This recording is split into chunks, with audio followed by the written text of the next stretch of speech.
Hello everyone, Paulo P13 here, and welcome to today's video. Today's video is a bit of a mixed bag special. So let me just go over everything you're going to see in this video. First off, we're going to go over MBaku, who I've just unlocked, and I am going to show you my initial rank up of him when I unlocked him. But I kind of ran out of resources really quick because there was a few other things I had done earlier in that day. And then I'm going to show you quickly where he is at and give a rough opinion on him. Nothing too specific, nothing too in-depth. I'll leave the in-depth part to Tony Bing, which he did. And I'll wait until the Wakandans are around to really give my opinion on him in that regard. But then I'll probably throw him in, I don't know, just a little bit of a Nexus Node, I suppose. I don't really have a Blitz team ready for him to go in Tier 8 at this point. Or Raid, he's not powerful enough for that. But just throw him in a Nexus Node. Show him how he would be if he's like really powerful in comparison to the characters. Maybe get some ideas for Alliance Wars based on that. And just kind of show off his animations and stuff such as that. And from there, I am going to show you some default shield team takedowns from Alliance War.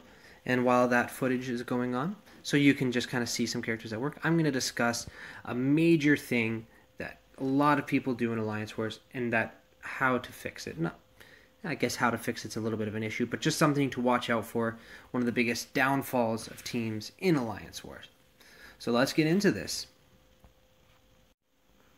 Okay, so here we are. Let's recruit him. There we go. You can see I have the one red star. The main concern is I don't have a lot of resources at this moment, so I'm not going to go all the way, but I'll probably pick it up later. Yeah, let's go hopefully 45. I don't quite have the resources to go as high as I would like. Let's just go to 40. Get him to level 40 for now. As you can see, I'm a little low on gear. But let's just start equipping some gear here. Sorry, this part's pretty slow. I know that.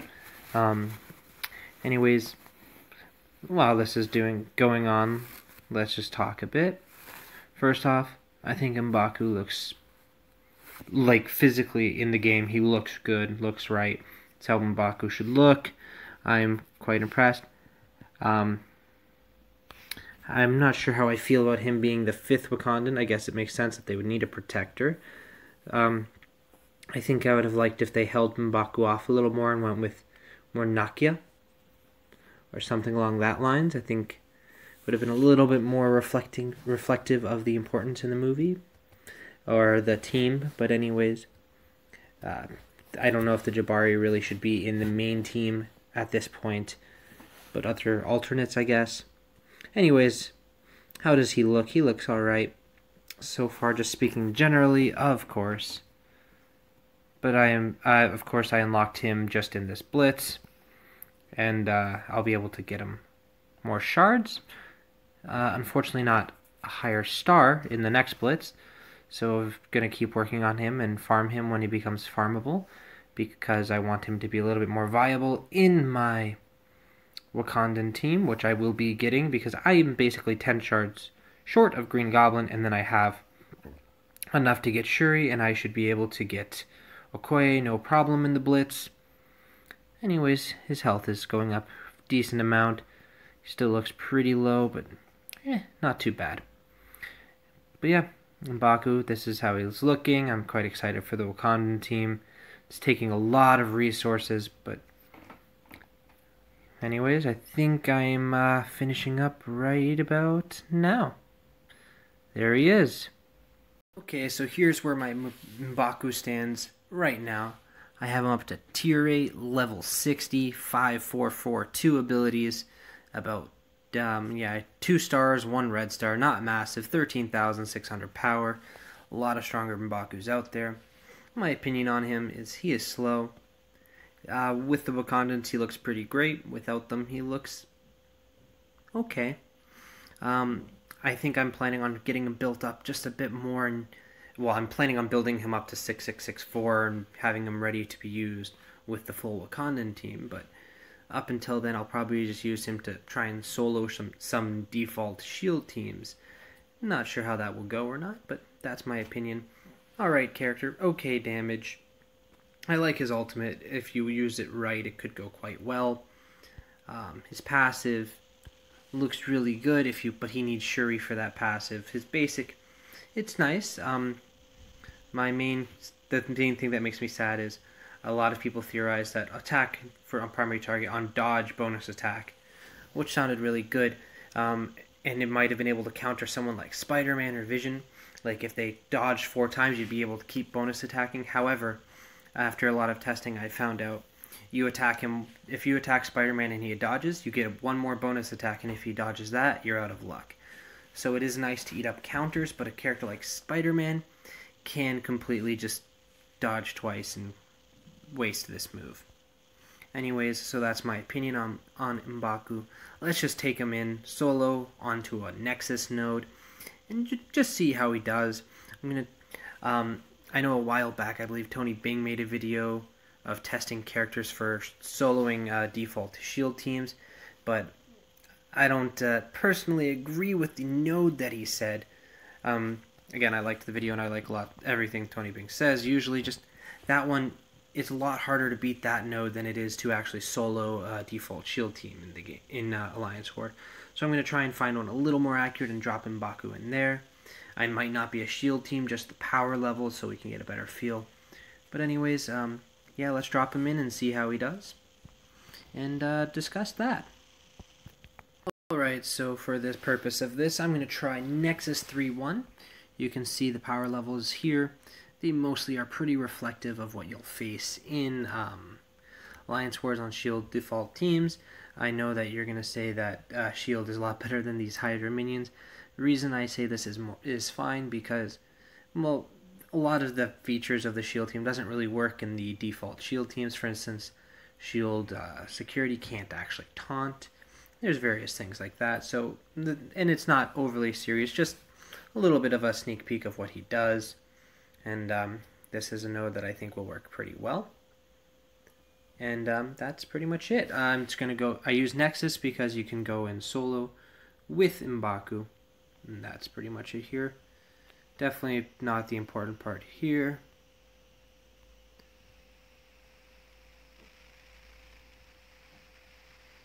Alright, okay, definitely don't want the rest of these characters there. That'll make this way too easy. Let's do this. Okay, so here we are. There's Punisher talking. If you want to read that, anyways. Okay, so right off the bat, I can tell MBaku isn't taking much damage, and I would like to let you know I'm not planning on fighting this as I would normally use MBaku in a blitz or arena or anything like that, or raid. I'm just using him how I would try and take out a default shield team. So I started off with that ultimate to get some damage all around. It's not the best damage at the moment, which is quite sad, but I'm definitely going to be building him up more. That was a nice little animation with that basic. But yeah, again, there's very little reason to taunt. That was pretty good damage. But there isn't much reason to taunt with MBaku in this situation, because you want to be doing damage as much as possible. I'll probably use a taunt here and there just for the purpose of testing out whether he gets a charge and things like that. Like, yeah, I'll do it right here. He got the charge, gets a counterattack, does some pretty decent damage on the counterattack. When he has that charge, he blocks and he takes very little damage. Okay, so it's all going pretty well. I don't see any reasons that he wouldn't be able to take a default shield team. Hopefully, when I do the default shield team battles, I will actually be able to use MBaku in one of them and prove this theory, and that's just going to be kind of on in the background while I discuss some major points about Alliance War to help out with some things that I find very important. Anyways, there we go. For some reason he didn't carry on with his attack there. Something went a little odd. I'll try and get another ultimate off and see how that works. Yeah, it just looks a little funny here. Let's do another attack. He's taking damage very easily. He's going down. He's very slow, but he'll be able to beat this without any issues. And he should be plenty fine for default shield teams. Let's take out Captain America down to these three. Let's try and set it up for a very nice ultimate situation. Let's go for the person in the middle here, Hydra Grenadier. Good damage. He gets healed right back up. Thank you very much. Let's taunt up. This will get a block and a counter. There we go. Now we're pretty evened out. Let's go for this ultimate. Oh, there we go. That's nice. Oh, and he goes for the extra attack, which was very nice. Here we go. Last attack, and he's gonna run into him and smack him. Very, very well done. I really enjoyed that. I think he'll be plenty fine for that. But that's my MBaku. How I'm going to be using him right now. A bit of rank up. And from here, let's take it to some generic Shield Team default defenses and some comments about Alliance Wars. Okay, to tie this in, I'm going to actually use this MBaku. He's the same power at the 13,600, just boosted because of the Alliance War boosts. Anyways, he'll be on fighting in the background to see if he can solo the team. While I talk about some of the biggest things that hurt alliances and hurt teams in Alliance Wars, and I'll periodically comment on how the shield battles are going on. But first off, one thing that really does hurt people is just disunity. Whenever someone in the alliance, or anyone, for whatever reason, doesn't follow with the rest of the group, it's an attack. Yes, it could get you 5 points, but it really can waste the whole team. And basically, the main thing that costs Alliance is when you're wasting your team power. In this mode, you need to use all of the power of your Alliance very wisely and as efficiently as possible. And if you just start attacking random rooms with no direction, while the rest of your Alliance has a plan, that's really significantly hurting your Alliance. So if you don't follow instructions and you start randomly attacking, you're wasting an entire team of yours, and someone else is going to have to use another team to take down that same spot that you could have already taken down. Slows the Alliance down, and it really does waste some power. Just for 5 points. There we go. MBaku comes through with an easy victory. That's quite nice. So who do we have next? These are from different wars, by the way. All of these default shield battles. Who am I going to go with here? Thor? Yeah, let's do Thor. Alright, so let's bring Thor in here. This is a default shield battle featuring like a random Doctor Strange who is like 5,000-6,000. I'm not sure what they were thinking. Okay, so not following instructions wastes a lot of power. Rushing, going too fast, and not thinking about what you're doing can also be a major cause of wasted power. Yes, this is kind of goes into the not listening and going somewhere else on your own. Everyone in your alliance has to obviously be listening and being on the same page. But if you're just trying to get things done as fast as possible, you are likely to try and take down things that either you shouldn't because you're too strong, or you shouldn't because you are too weak, or because it's just a different direction than your alliance is going. So the real best thing to do is just make sure you're all on the same page. Even if that takes a little extra time, war isn't won, unless you're both taking out each other's helicarriers. War isn't won by just being the fastest to do your attacks. It's the long game, so take your time. Make sure you're all on the right page. Use the best teams to attack. Communicate. So see if there's someone else that should be taking a specific team instead of you just randomly throwing teams or throwing a 200,000 power team at a 100,000 power team because it's all you have left. So make sure you communicate and don't rush. Take your time and be more efficient with your attacks. Thor easily cleared out that team, as you can see. Alright, let's see what other character we're going to have a little solo showcase on. Okay, this is straight shield minions. I will probably go with my Hulk. He is 15,614 power. He's going to be defense down, but he should be plenty enough to handle this. For some reason, one of them was already a little weakened. Anyways, Hulk's just going to be beating up on shield minions in the back while I talk about this next thing. I kind of alluded to this with the last point, but overkilling opponents. That is a huge, huge problem. It's a huge waste of team power, and you see it all the time. if people don't like losing, so instead of losing, they get really careful and they'll take way more power than is needed to take down something. It's really good to be familiar with your characters and really learn how your characters work.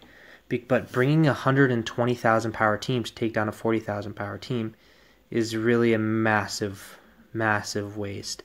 Then if you come across a strong thing near the end, but you only have a team that can take down a 40,000 power team, you've just wasted it for one node, and now no one can take down that other thing, and that's just going to really hold your alliance back, because sometimes, yeah, one battle might not be the biggest deal, but if a lot of people do it, it can severely impact how your alliance does by the end of the war.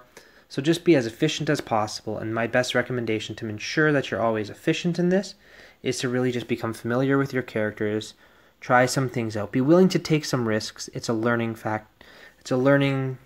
process anyways, but don't overkill your opponents. They just need to die. It's okay if you lose characters in each battle as well. Hulk easily did his part. There we go. Okay, here the last little thing I'm going to talk about is a bit different. It's still a tip for Alliance War and a big mistake that people make. Obviously, all the other ones are major important. We can watch Electro take down this default shield team, of course, while we do it, but another, obviously, communication, staying on the same page, interaction, all of that is very important. But the one other thing is a roster building error that comes to lead to a lot of issues in Alliance War. So many people decide to put all of their resources into one team, and then for Alliance War they can't take down anything after one or two attacks, and their defense is weak other than one team. If you put all of your resources into one team, you're going to struggle in this mode. You need to diversify your roster, find at least minimum places where people can be effective. Now, you don't have to use this to say, okay, never work on your top team, now only work on the bottom of your roster, and every character needs to be at the same power level. That's not what I mean. But find other characters other than your top 5 and build them up so that they can be used in various aspects of the game. Just get a feel for them. Elektra is tearing through this shield team. But yeah, basically, build up your whole roster. It will help you, and you'll be a lot better at Alliance Wars in the future. And this wraps up my tips. Okay, so that wraps up the biggest mistakes that I see people making so far in Alliance Wars, and some little advice on that to try and help you be more efficient. That sums that up. And there's also the MBaku rank up, a little bit of gameplay and discussion, and recruiting, of course. I really hope you guys enjoyed that. If you did, make sure you hit that subscribe button. It really does make a big difference, and I'd be really thankful for that. A lot more content coming your way. I'm kind of fell a little behind, so I'm probably a couple of mixed bag videos coming. Just kind of trying to put as much out that I've been working on so that I don't get way too far behind. So it's a little easier to do it this way than to do 2 a day. Anyways, I really do hope you guys enjoyed this. Let me know if you're okay with more kind of double feature videos, or if you want me to kind of stick a little to the typical pattern and just try and make 2 videos instead, even if they're shorter and maybe not enough to encompass an entire video. Let me know about that down in the comments, or you can join my Discord and let me know there. I'm very interested to see what you guys have to say on that. Again, the link to my Discord is down in the video description. It'll be accompanied with 3 other links, one to a Patreon, one to a Tippy, and one to a TeePublic if you're interested in any of those. The TeePublic has some designs for this channel, and it also has some other designs just that are Marvel and such from various other designers and great people like that, and really nice stuff that you guys might just enjoy. It would support the channel, but it's not just about my channel. There's stuff I think you guys will like beyond even this channel, just as a comic book sci-fi fan. Anyways, just thought I'd let you know about that. I really do hope you guys enjoyed this, and as always, I'm here to help.